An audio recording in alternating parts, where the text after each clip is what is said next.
What's going on, guys, and welcome back. So before we get into today's video, I do want to do a quick mention about the DCS3 scheduled for April 10th. I think it was kind of planned, but the LCS just happened to fall on the same day now, 2 weeks after we already announced the DCS. Anyway, the show must go on, and we made a few changes to make it more appealing to you guys. First of all being, if you win, you get free entry to DCS4. Second, third, and fourth get half off for DCS4. Also, top cut will be 25% minimum of the total pool. So if it's 32 or less players, there will be a top 8. Anything more than that, there will be a top 16. Because of this and the fact that everyone who tops gets the playmat you see on the screen, we are capping the event at 64. So make sure you hurry up and sign up because we're already up to 30 last time I checked. Meaning there's only 34 spots left for you guys to win the playmat, to win the cash, to win your entries, and to prove your deck is the best.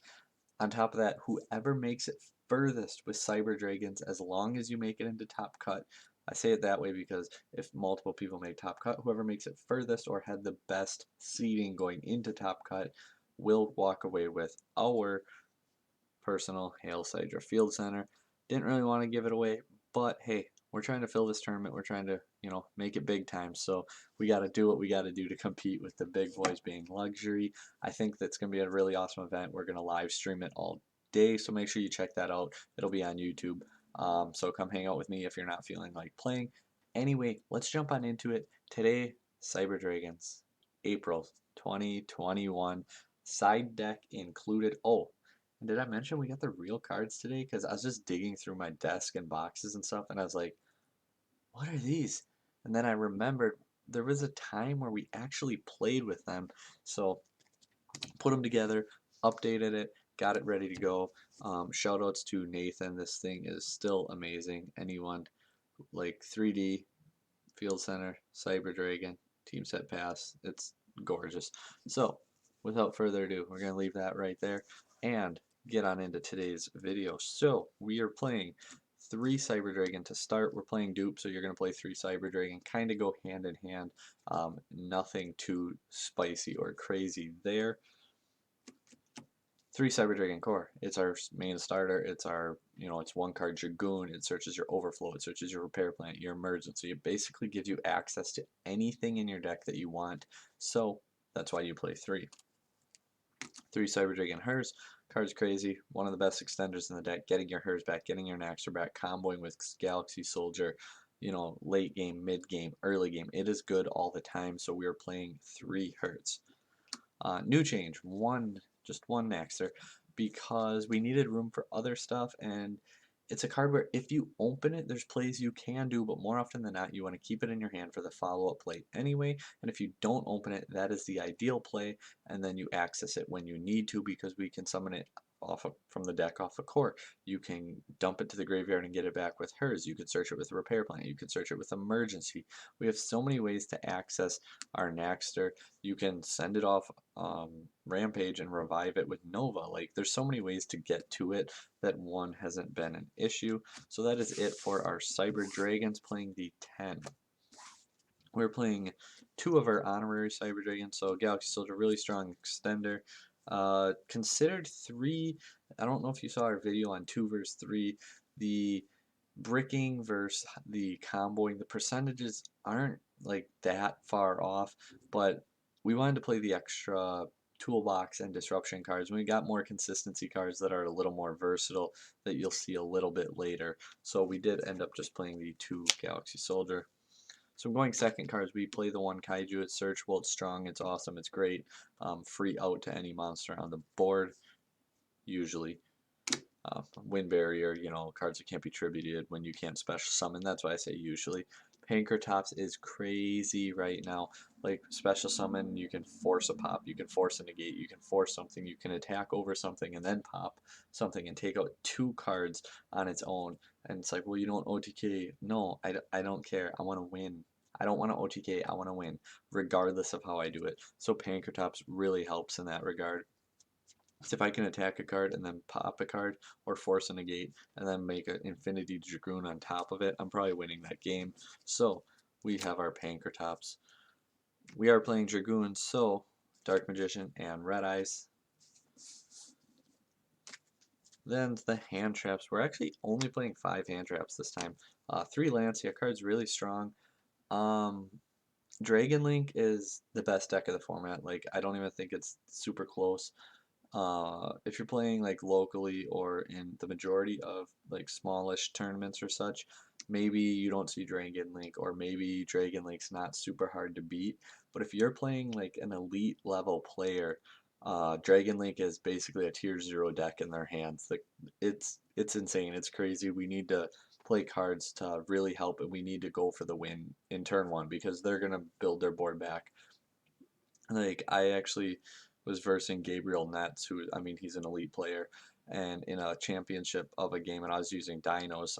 I know, not Cyber Dragon, but anyway, I had Lancia, and it was getting to the grindy game. I Lancia'd him, and he only had like boot sectors summoned from Grave Effect, and he only summoned 2 cards, I believe. But he ended up getting Tidying back. He ended up making a Seal and a Hot Red Abyss all off of that. Like, it was crazy, all without the Lancia, and like, there's nothing I could do. Like, the deck's just insane. 2 Ash Blossom. A lot of people want to play 3. I play 2 because we're already at 41 cards total. I didn't really want to go to 42, but Ash is just a really good versatile hand trap. It doesn't really, I mean, Dragon Link, it's not going to shut it down at all. It can hinder them a little bit. But yeah, so I mean, ashing like Chaos Space or the Dragon Maid, because then you know, stop the Tidying, and Tidying also special summons the Dragon Maid back on their follow-up turn, which gets them another Tidying. So hitting the Dragon Maid hurts, hitting the Chaos Space hurts. Lancia shuts off the whole Chaos engine. It's really good versus Dino. It's good versus Eldritch. It's good versus Invoked. Like, it's good versus Shadal. It's good versus Bird Up. It's pretty versatile. It's pretty good. So them are the 5 hand traps we were playing. Then for our cyber cards, we're playing the 3 emergency. Again, it's another starter, so we want to. Actually been playing with 2 repair plant again, and I'm happy with it. It's kind of like the 3rd soldier, except instead of being a 3rd soldier, it can be a 3rd soldier or a Hertz or a Naxter or Core. It can be whatever I need it to be as opposed to soldier. But I do like the repair plants. We're kind of in a format where, I mean, like, 3 negates is a lot. Dragon Link, pretty much all the time they'll set up like Seal, Savage, Tidying, maybe rip a card. Not too often will they have another disruption, because at least not, you know, the good players, because they don't want to overcommit to their board.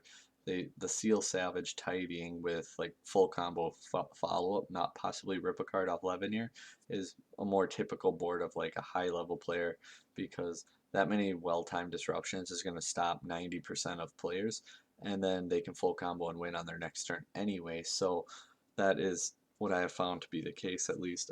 1 rev system as well makes Core a 1 card Dragoon, which, I mean, isn't that scary or great, but it's a good play to have, and it's just a good extender. So that's it for our cyber spells. Then we're playing basically the honorary cyber spell. 3 machine dupe, you know, nothing too fancy there. Our fusions are overload, instant fusion, another great extender. We're not playing the Thousand Eyes or the Millennium Eyes. We're not doing none of that. It's just a Panzer Dragon. It's a free extender. It's, you know, that's all it is. You could say it's a one of its Saki. The 1 extra deck spot I don't mind playing for it, and it's actually removal versus back row. Like, instant fusion Panzer, end phase, let it pop itself. Well, let instant pop Panzer, and then you pop one of their cards. So you can do that too. I've actually had it come up a couple times. And then the 1 Red Eyes Fusion. So that's it for our fusion spells and our machine dupes, and we're getting close to the end of it. I only have 2 at the moment, but online testing, we are playing 3, and I have a 3rd one on the way. But with the mail nowadays, you know, I'm getting tired of waiting, so we're just going to go ahead and drop the video. So there is, say, a 3rd pot right here. But Pot of Prosperity, I don't care if I don't deal the damage. That's not a worry to me. Like I said, I prefer winning over OTKing. So you know, I want to win. It's consistency. A lot of time I'll only send 3 with it, because, you know, if you see another one, or just the fact that we do use our extra deck a lot. So a lot of time I'll just send 3 and dig for the card I need.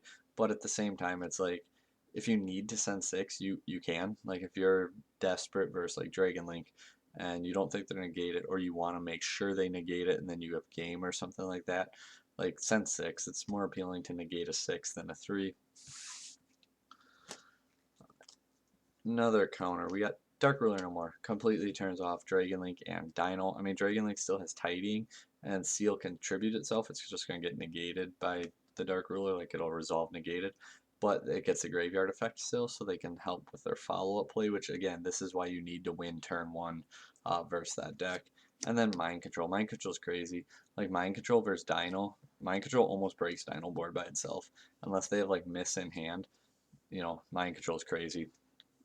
You either take the conductor and force like everything, or you take the Dolka and you can negate the conductor when they try to stop your turn. So Mind Control really strong, and then the one Cybernetic Overflow. So 41 cards if you count the final pot, and that is our main deck. We're going to go into the extra deck now, and then we'll do the side deck even, which I typically don't do because it's kind of dependent on where you're playing and what decks you plan on playing against. But I'm just going to give you my general side because I play pretty competitively online, so I think it's a good baseline. It's a good place to start and hits a lot of the top decks. But one Mega Fleet, one Fortress, and then the one Chimera Tech Rampage Dragon.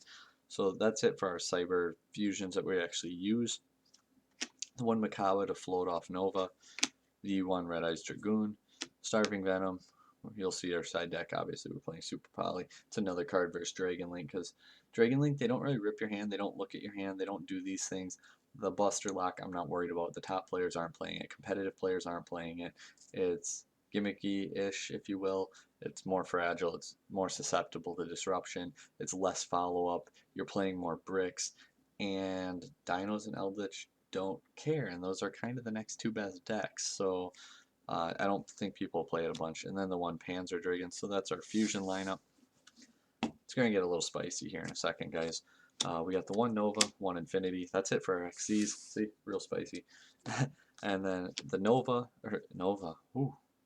the Almirage and Link Spider are our two Link ones. Then we're playing Verde Anaconda. And you know those random hands where you make like, where you open like Core Dupe Extender and it's really awesome and your opponent has no disruption at all? You can actually go into like IP and end with your Verde IP, and you'll have your Dragoon obviously and your Infinity, and then you can use your IP and Verde to go match up pending into either Avermax, and it can't be targeted or destroyed by card effects, and they have to attack it, and you have two negates backing it up, and it gains attack versus special summon monsters, and it wins matches on its own, especially when you have the two negates. Or the Spice, Unchained Abomination. So if a card in the field is destroyed by a card effect, except for this card, except during the damage step as well, you can target one card on the field and destroy it. When another monster is destroyed by battle, you can target one card on the field and destroy it. Get it? We're blowing up their field. We're breaking their boards. During the end phase, you can target one card on the field and destroy it. So keep in mind, you can. It's not do this, so it is optional, so you don't have to do it, which is actually pretty big because there are cards that are mandatory, and that's not always a good thing. But anyway, what cards do we have that destroy? Infinity negates and destroys. Dragoon negates and destroys. Keep in mind they have to be on the field. So it does say, yeah, when a card on the field. So say they activate a spell and you negate the activation and destroy it. It technically isn't on the field, but say they have a face-up spell and they activate the effect like a continuous one, or they have a monster that's summoned and then on summon it activates. These are scenarios that would trigger it. And additionally, if it's your turn too and you have your Dragoon, you can pop their card, Abomination activates, pops their card, then Dragoon can pop another card. You just pop 3 cards. And then you can attack with, say, Dragoon and destroy a monster, and then you destroyed one with battle, he can pop another card. So you just popped 4 cards and burnt twice and attacked once, and he can still attack as a big beater.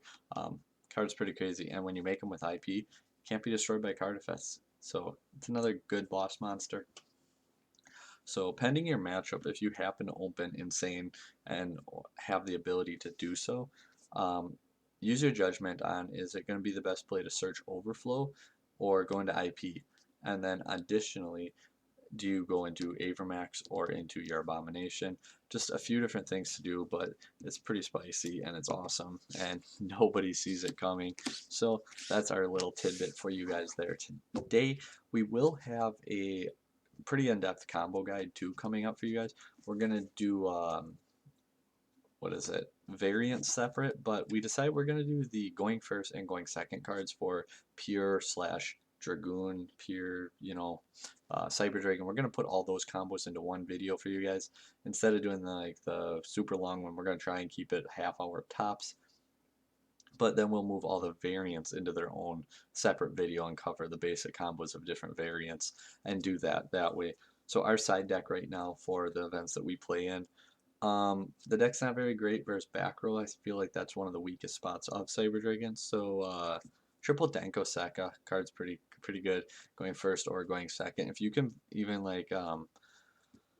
good example Naxter dupe and a monster for a discard and Danko, and you can normal Danko and put out Dragoon and Infinity backed up by Danko, you're winning that game versus that deck. So Denko's really strong, good going second. You can just normal it, and if they don't have a judgment or a way to negate the summon, they can't activate their back row. They can't chain it to the summon because as soon as it summons, just blanket effect can activate. But keeping in mind, if they negate the summon, that's a little bit different. 3 Drone Lock, really strong card. Good versus Dino, good versus Dragon Link, good versus Invoked versus Dogmatica versus a lot of different decks. Pretty much anything not called Eldritch. 3 Super Poly, because we don't like Dragon Link. If you're going first to, another really good card versus the format is Silent Graveyard. Who would have thought people use their graveyards for stuff?